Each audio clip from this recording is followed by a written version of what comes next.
When we hear AI in warfare, our minds usually jump straight to science fiction, right? To movies and books. But the thing is, the reality is already here, and it's completely reshaping the nature of conflict.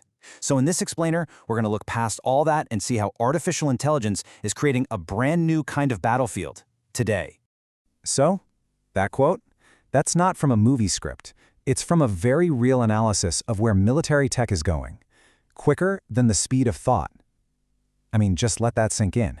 It's a chilling, powerful idea, and it perfectly captures the revolution we're about to unpack. This is the new front line. It's not just about land, or sea, or air anymore. The most critical battles are being fought on a digital plane, a battleground driven by algorithms and data. So, welcome to the Silicon Front. So, what does this actually look like in practice? Okay, picture this. A hypothetical but totally plausible scenario. It's 8 a.m. Intelligence gets a whiff of a potential threat. Now, in the old days, this is where a team of analysts would spend days, maybe even weeks, digging through data. But here, just 3 minutes later, an AI is already tearing through terabytes of information. By 8:05, 2 minutes after that, it hasn't just found the threat, it's confirmed hidden missile launchers. And just 1 minute later, the target data is already on its way to jets or drones. A process that used to take days is now over and done in 6 minutes. So what's the magic behind this incredible speed? What makes it possible? Well, let's go inside the AI arsenal and take a look at the core technologies that are powering this new battlefield. Military AI isn't just one single thing. It really breaks down into three main areas. First, you've got that AI-driven intelligence we just saw, the ability to see things with superhuman clarity. Second, there are autonomous and semi-autonomous systems, think drones, vehicles, and weapons, that can actually act on that intelligence. And third, there's cyber warfare, that invisible fight to just completely disrupt and disable an enemy's digital backbone. To really get your head around AI-driven intelligence, imagine trying to find one specific face in a stadium of 1 million people. That's kind of the challenge human analysts face. But in AI, it's like having 1 million analysts, each looking at just one face, all at the exact same time. It sifts through an impossible amount of satellite images and sensor data to find that one needle in a massive digital haystack. And it does it, well, instantly. And then there's the second piece of the puzzle, cyber warfare. And we're not just talking about hacking a few emails here. We're talking about incredibly sophisticated digital attacks designed to cripple an enemy's most essential systems, their power grid, their communication networks, their basic ability to function. The goal is to paralyze them before a single shot is ever fired in the physical world. This is where digital code causes real physical destruction, and it's not theoretical. Take the Stuxnet virus, discovered back in 2010. This thing wasn't just stealing data, it was a cyber-physical weapon. It snuck into Iranian nuclear facilities, probably on something as simple as a USB drive, and it took control of the industrial machinery. It then secretly told the centrifuges, the machines that enrich uranium, to spin so fast that they literally tore themselves apart. A piece of code became a physical weapon. That attack proves something absolutely critical, that a conflict could start and escalate at the speed of light, way faster than humans can possibly react. And that brings us to what might be the single biggest change AI brings to the table, the radical, almost unbelievable compression of time. I mean, just think about the old pace of warfare, right? You'd observe something, then you'd deliberate, then you'd act. That cycle took hours, maybe days, all moving at a human speed.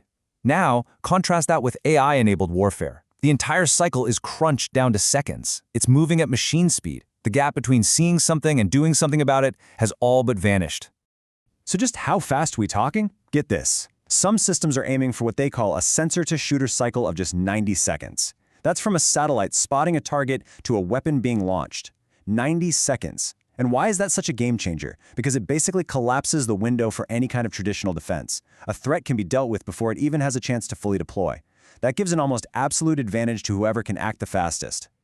This new reality, this blindingly fast conflict, it has a name. It's called hyperwar. It's a state where events are unfolding so rapidly that humans are pretty much pushed out of the decision-making loop. There's just no time for a general to call a meeting or weigh the options. And this speed, this hyperwar, it forces us to confront some of the deepest, most difficult questions we've ever faced about technology and war. This is the human dilemma. It really all boils down to this one single monumental question. As we build these systems, we have to ask ourselves, should a machine, an algorithm, ever have the final say over a human life. This brings us back to those autonomous systems. When they're given the ability to kill, the technical term is LAWS.